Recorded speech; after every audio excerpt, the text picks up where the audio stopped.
Siempre creí que mi mayor orgullo era haber sacado a mi familia de la pobreza, pero terminé descubriendo que solo estaba alimentando a los parásitos que planeaban mi funeral. Durante 8 años, trabajé 16 horas al día como arquitecto independiente para que mi esposa, Clara, no tuviera que preocuparse por nada y para que mi hermano menor, Mateo, pudiera vivir en un departamento de lujo que yo mismo pagaba. Incluso me hice cargo de los gastos médicos y la educación de Leo, el hijo de 4 años de Mateo, cuya madre supuestamente se había marchado después del parto. Mi error fue confiar ciegamente en la gente de mi propia sangre. La mentira se desmoronó un martes por la tarde cuando regresé antes de un viaje de negocios porque el vuelo se canceló por tormenta. Al entrar a mi propia casa, el silencio era extraño, casi denso. Escuché risas que venían del jardín trasero, una risa que conocía perfectamente, la de mi hermano. Pero lo que decía me detuvo en seco frente a la puerta corrediza. Ya casi terminamos de transferir las acciones de la constructora, Clara. Solo falta que el idiota firme el fideicomiso de Leo mañana, decía Mateo con una voz cargada de una burla que me revolvió las entrañas. Clara, la mujer con la que me despertaba cada mañana, respondió con una frialdad que nunca le conocí: no aguanto un segundo más fingiendo que lo amo, Mateo. Cada vez que me toca, imagino que eres tú. Pobre Adrián, cree que está asegurando el futuro de su sobrino, cuando en realidad le está dejando todo su imperio a nuestro hijo. Me quedé petrificado. El aire se volvió de plomo. Leo no era mi sobrino. Era el hijo biológico de mi esposa y de mi hermano, concebido y criado bajo mis propias narices mientras yo me mataba trabajando para darles una vida de reyes. Ellos habían planeado todo desde el principio.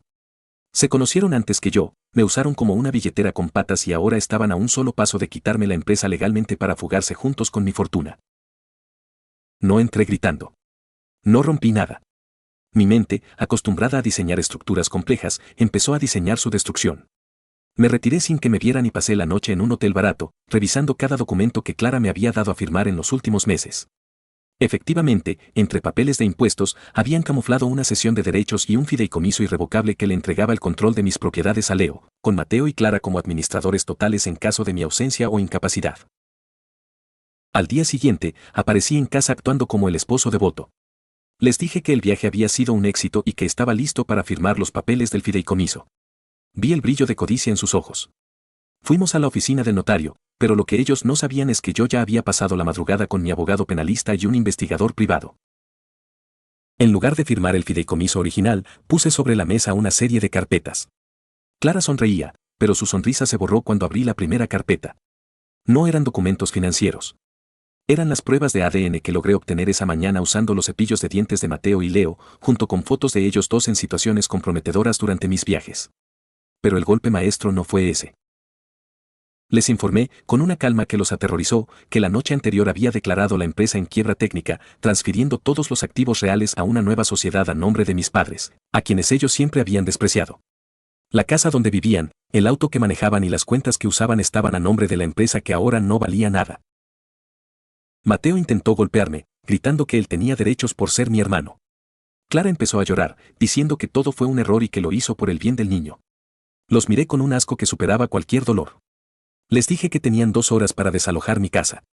Si no lo hacían, las pruebas de fraude y administración desleal que ya estaban en manos de la fiscalía los llevarían directo a la cárcel. Hoy vivo solo en un departamento pequeño, empezando de cero. Me quedé con el dinero, pero el vacío de saber que mi vida fue una puesta en escena durante casi una década es algo que no se llena con billetes. A veces veo fotos de Leo y siento una punzada de tristeza. El niño no tiene la culpa de ser el fruto de una traición tan asquerosa.